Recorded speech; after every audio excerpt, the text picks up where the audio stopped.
If you work in healthcare, you already know this. Conflict is everywhere.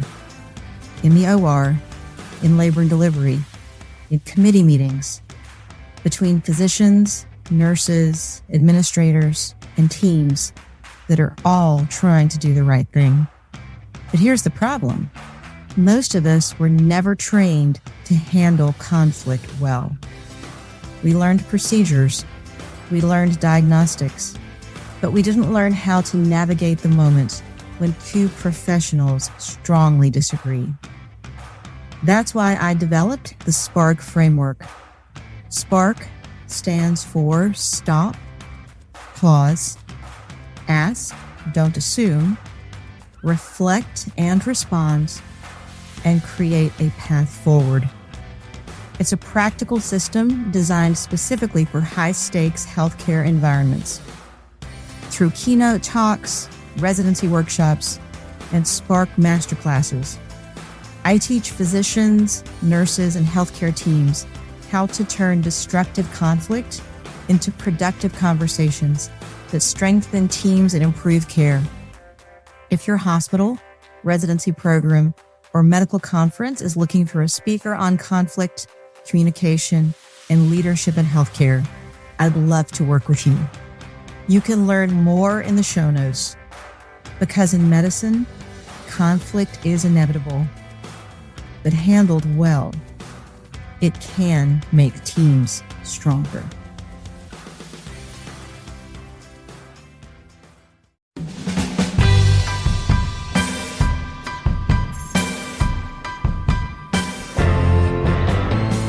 In every operating room, in every ward, in every clinic, and every team meeting, a silent battle brews. Conflict, negotiation, identity. Welcome to the Scalpel and Sword podcast, where I, Dr. Lee Sharma, physician and conflict analyst, explore the hidden negotiations beyond modern medicine. Let's trade burnout for boundaries and learn the art of healing with precision and power. Hello, my peaceful warriors, and welcome to the Scalpel and Sword podcast. I am your host, Dr. Lee Sharma, physician and conflict analyst. And I'm going to ask you a question. If you're in medicine and you're listening to this podcast, have you ever had formal leadership training? And if you haven't, did you realize at some point during your education or journey how valuable that would be? And in leadership, being able to handle conflict and communication, being able to talk to the people with whom we work becomes such a vital skill. And I can't think of anybody better for us to have this conversation with today than retired Colonel Jessica Bunin. Dr. Bunin is the co-founder and chief architect of All Levels Leadership. She's a certified executive coach and an ICF associated certified coach.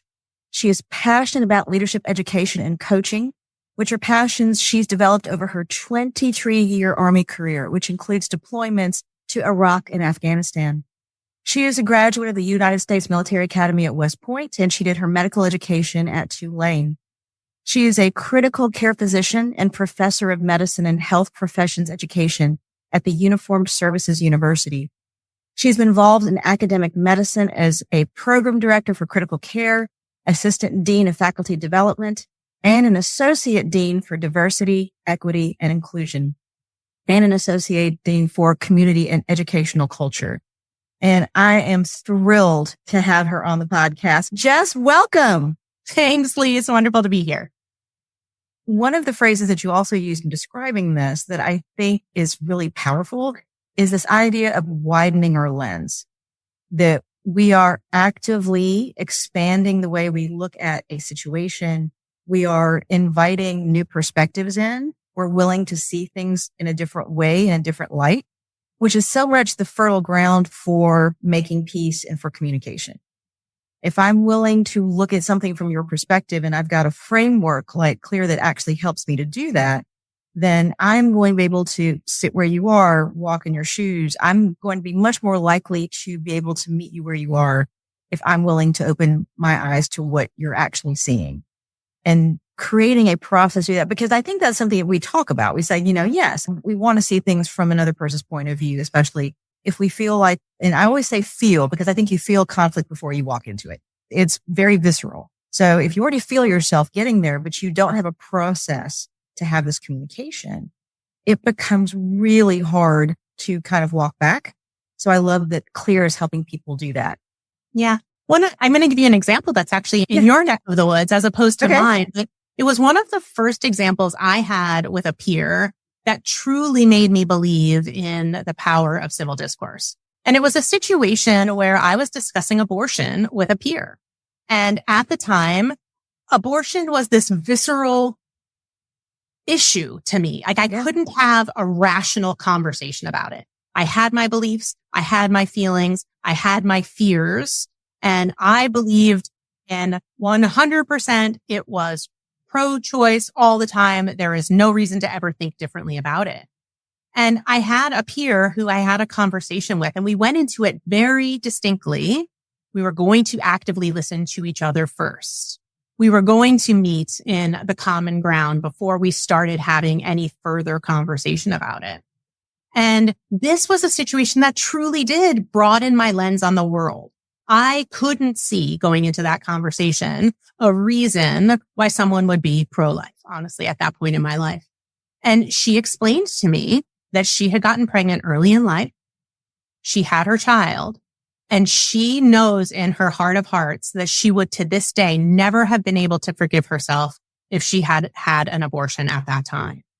And it just changed the way I have conversations about abortion. It changed the way I think about choices, and I think about lifestyles, and I think about family. Like it just broadened my whole perspective, and it took away for me this visceral response and let me instead have a rational conversation. So I'm a true believer. Like I really believe that having a framework and starting from an area of common ground can make a huge difference.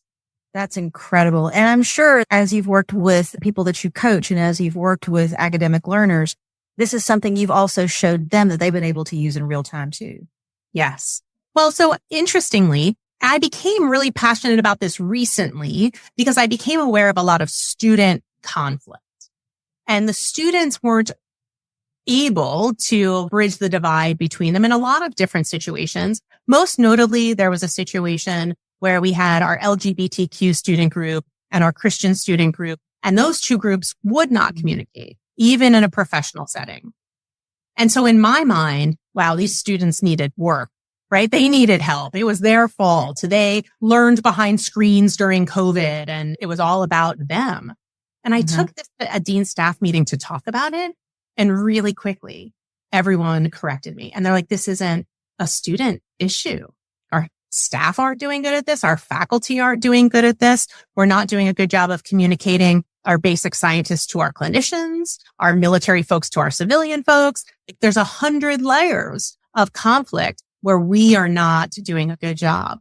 So we actually felt like it was really important to start with the staff and faculty education and learning this language and learning these skills before we brought it to students, so that we had folks in place who knew how to have these conversations effectively. And actually, we started at the very top with our deans and chairs to make sure that right from the top down, everyone was sort of in lockstep about the importance of civil discourse and a productive conversation across difference at all levels.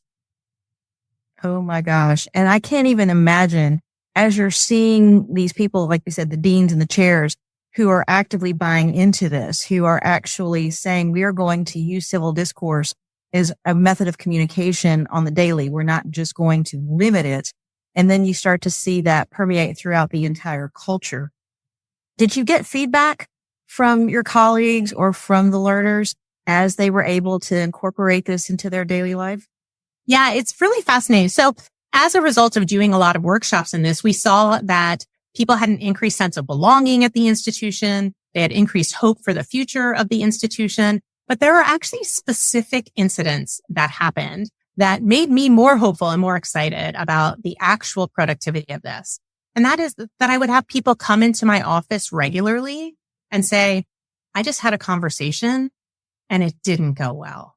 Can we talk through the steps and see where I missed and how I might have approached it differently? Like the fact that people were willing to reflect on situations after the fact and want to do it better next time that was a win to me, right? Yes. So those folks coming and being willing to say that. Another area that I saw as a huge win, I had someone who came to the workshop, was not initially convinced that it was going to be worth his time, and actually thought that it was going to be a very adversarial situation based on the title of the workshop, based on this topic of civil discourse that was unclearly defined for this individual beforehand. It attended a whole day workshop. And at the end of the day, this person who I didn't know approached me really rapidly. And I was getting a little nervous and I didn't know where it was going to go. And he came up to me with a straight face and stood in front of me and said, "I'm going to hug you." And I was like, okay, what just happened? And he said, "I didn't sleep a wink last night because I was coming to a civil discourse workshop today and I was afraid it was going to be really adversarial and frightening. And I enjoyed every moment of widening my lens and learning about other people today and practicing these skills. And I'd love to help you market this so that we can get everyone to come to this because I think it's that important." And he's become a friend and we do book clubs together and we share information, and it's someone I didn't know before at all. And so it's really been wonderful in seeing those sorts of changes happen, whether it's the commitment to wanting to make it move forward effectively for everyone or the commitment to want to get better each time you do it. Absolutely. And I love the story so much that you just told because I think it speaks to something that's so prevalent, and it's not just in medicine. The idea that we are so afraid of confrontation and conflict that literally he didn't sleep. And it wasn't that he was necessarily walking into a conflict. He was walking into a class that was talking about it. And he was so terrified that when he realized, number one, that this was a safe space, that he was going to grow and it was going to be challenging, but he was going to learn some very valuable skills, but that he saw how awesome that could be and put him at ease, that he literally walked up to you and he didn't know you at all and said, "Can I give you a hug?" That just makes me want to jump up and down because you really hit upon something that I think so many people are afraid to talk about. They don't know how to approach it. And you give them a path. You gave them with clear, you gave them a path with civil discourse. You gave them something that they could truly understand. And all of a sudden they start to lose their fear. Yeah. And when they start to lose their fear, when we start to understand that there are ways we can approach conflict that aren't necessarily scary, it's always going to be frightening. I think that's just who we are as human beings. But then as we develop these skills, we can learn how to build something. I do love the fact that C stands for create, that you're creating an environment that's fertile for this. And that's your first step. I think that's beautiful. But also too, one of the things that you talked about that I think is really important to bring up as a success point, because I agree with you on that, is the fact that people recognize as they're going through this, that maybe it doesn't always work the first time, the second time, the 10th time, but actively trying to practice it so that they do get better at it. What kind of things do you help them with as they're coming in, they're sitting in your office and they're saying, "Okay, Dr. Bunin, this didn't go the way I envisioned it. What kind of things can I do next time to actually help me adopt this better?" Yeah. Well, I'm a huge believer in reflection at any level.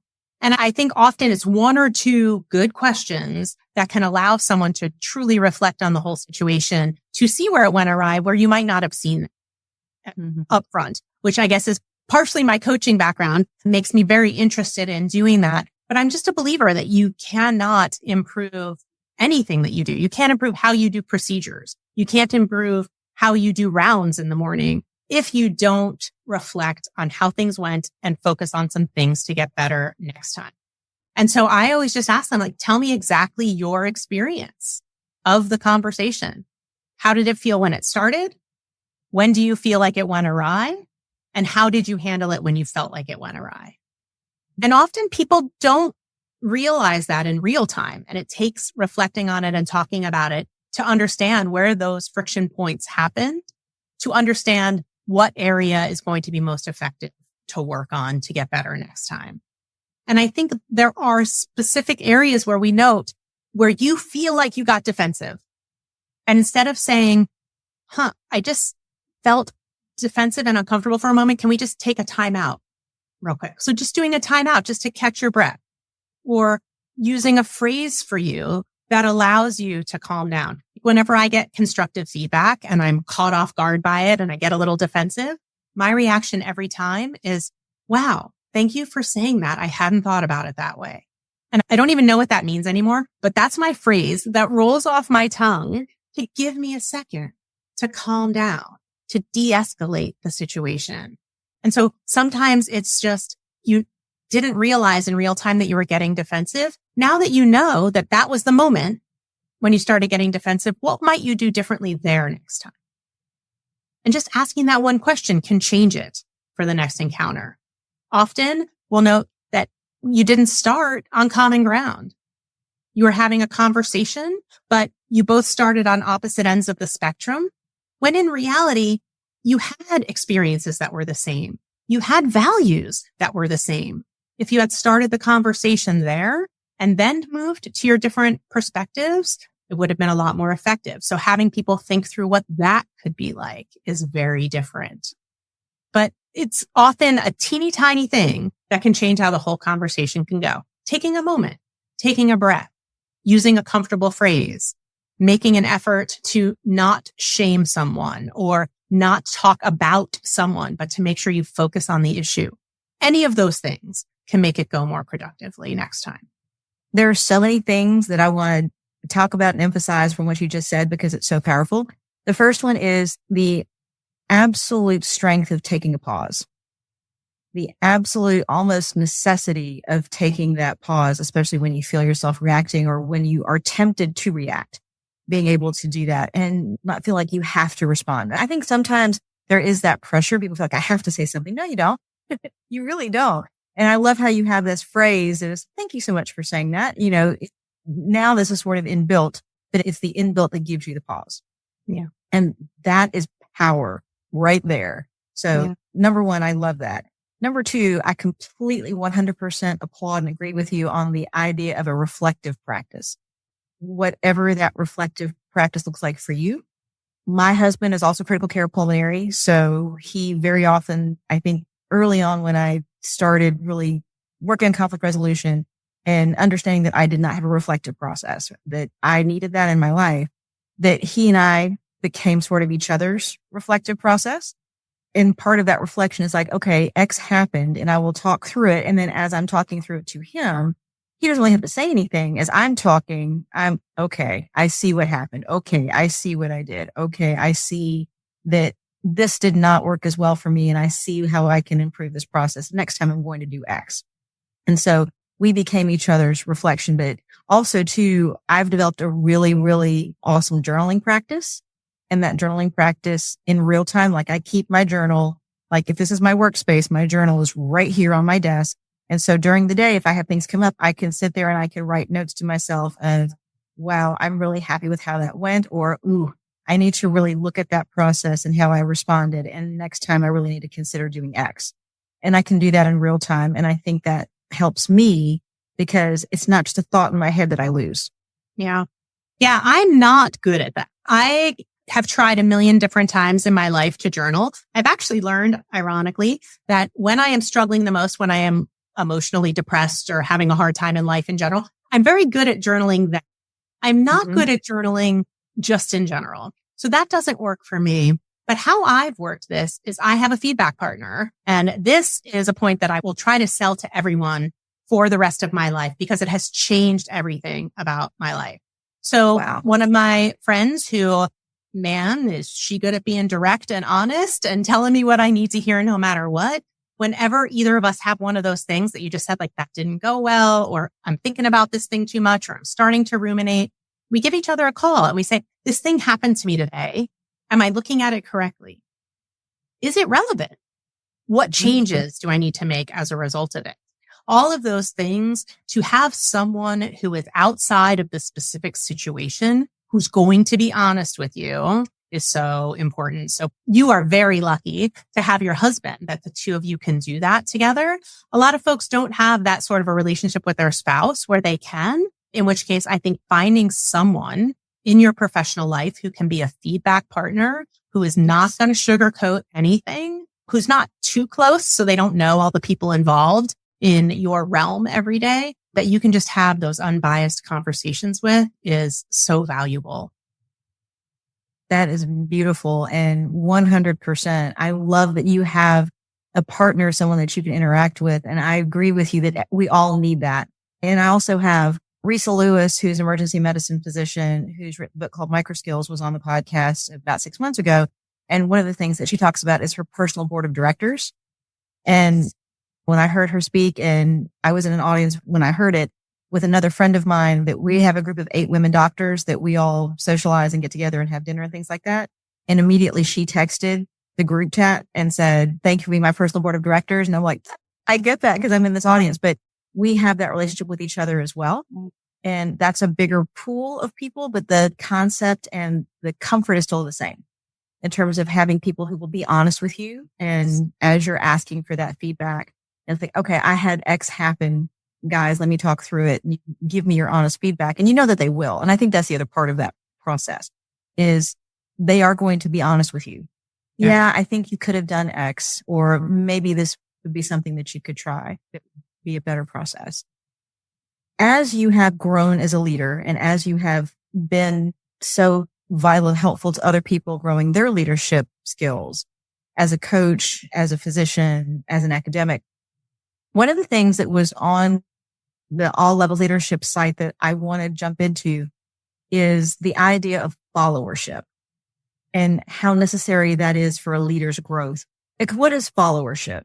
Yeah. So I think that this is such an interesting topic. So Lauren Weber is one of my partners at All Levels Leadership. I'm going to say probably it was 5 or 10 years ago now. She first came to me and she said, I'm going to give this talk on followership. Will you give it with me? And I said, nah. Like, I'm a leader. I'm not a follower. What do I want to go talk about followership for?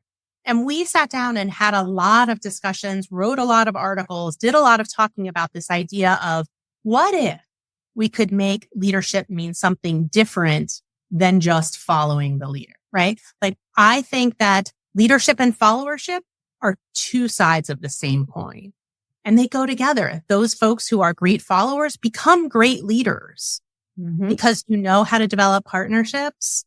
You know how to make things work. You know how to use your influence. And so when we think of followership now, we think of someone who can use their influence to help their leaders achieve their goals and the mission of the organization. And that's really different. Knowing how to partner with a leader to achieve goals is very different than blindly following a leader. And so I think followership is excruciatingly important. I think the skills are often the same as far as you have to have good communication skills. You have to be able to give and receive feedback. You have to be willing to sacrifice sometimes for the good of the organization or for the achievement of the goal. All of those things are the same for leadership and followership. There are definitely characteristics that make some followers more effective. And really it is that willingness to support your leader and the willingness to challenge your leader, which that can open you up for conflict. Yeah. But if we start small and working on conflict resolution at a small scale and build that muscle, we can get better and better and better at it so that we can keep our leaders on course when they're starting to go off course. And having someone in your life that as a follower is willing to be honest with you and redirect you when you need redirecting and let you know what is happening at lower levels, let you know what people are saying and how they're feeling and how they're experiencing your decisions. Having someone that's going to partner with you to do that is invaluable. And then once you learn how to do that as a follower, you learn how to accept it as a leader, how to admit your fallibilities, how to use your followers effectively. It changes everything. So 5, 10 years ago would not have said this, but I think followership may be even more important than leadership. And it's so beautiful how you talk about that they are 2 sides of the same coin, that you have to have that ability to have a common goal, to be able to present another perspective, but do so in such a way that you're creating something and not leading yourself into sort of this zero sum, this, again, a debate rather than a civil discourse. All of these things that are necessary. And I really see that mirrored. And I'm sure as you're seeing this in your residents and as they grow through this process, This is how PGY1s become good PGY2s. This is how good PGY2s become PGY3s. This is how PGY3s become chief residents, is that they literally start as good followers and develop that ability of followership. And then as they become higher in that hierarchy, they naturally pull that skill set and that feeling into being leaders. Yes. And it does create culture where they are leaders, but they are humble, they are open, they are willing to engage in conflict and understand that conflict can be productive. Just because you disagree with me doesn't mean that we are going to be at odds. I think it creates a very different way of providing that shared goal. Yeah. And Lee, like, in reality, we've been doing this for decades, right? We still are followers and leaders on any given day. We may be leading one meeting and walk out of the room and then go meet with a dean or a chair or our chief of our department. And now we're a follower. And we have to be able to make that shift and change from like, I'm not the ultimate decision maker here, but I'm going to help someone make a good decision as a follower versus I'm going to hear everyone's voice and make a good decision with this team to move forward. So it's a shift we all have to learn to make all day, every day, until you are, I don't know, like the ultimate leader in one situation, maybe. But I think in reality, most of us are shifting back and forth all the time. Absolutely. And I think the people who have the ability to walk back and forth, who understand that different days, different roles, different hours, different roles, different minutes, different roles, and seamlessly move between those two are the people who become effective in the organization, wherever they are. Totally agree. If you could give one piece of encouragement or leadership development advice, you're talking to a resident or a young physician and you get to tell them one thing, what one thing would you share with them? Yeah, I would share feedback is love. I think that the day that I learned to be receptive to constructive feedback is the day my career started taking off. I really struggled prior to that.